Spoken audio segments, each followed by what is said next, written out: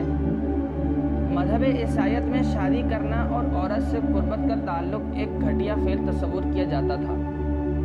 نتیجتاً ان کے ہاں اسی طرح کی کہانیوں نے جنم لیا، جن سے ثابت ہوتا ہے کہ آدم کو جنت سے نکلوانے اور ان کی آزمائشوں اور مصیبتوں کا باعث بننے والی دراصل ایک عورت تھی۔ بہرحال ایسے تصورات اور نظریات کی تائید قرآن مجید سے نہیں ہوتی۔ بالآخر ناظرین، سیزن 2 کی دوسری قسط کا یہی اختتام ہوتا ہے۔ جتنا ہو سکتا تھا ہم نے یہ تمام واقعات تفصیلاً بیان کر دیے، اور جو غلط فہمیاں ان واقعات سے جوڑی گئیں ان کی تصحیح، ان کی کریکشن ہم نے قرآن پاک سے کر لی۔ اگلی قسط میں ہم آپ کو بتائیں گے کہ آدم و حوا سب سے پہلے زمین کے کس خطے پہ بھیجے گئے، آدم علیہ السلام کی توبہ کیسے قبول ہوئی، اور شیطان مردود نے اولاد آدم میں سب سے پہلے کون سا فساد کروایا۔ ناظرین، ابھی کے لیے اجازت دیجیے، ہمیں اپنی دعاؤں میں ضرور یاد رکھیں، ہمیں اور ہماری ٹیم کو یوٹیوب اور فیس بک پر یوں ہی سپورٹ کرتے رہیں۔ اگلی قسط میں ملاقات ہوگی، تب تک کے لیے اللہ حافظ۔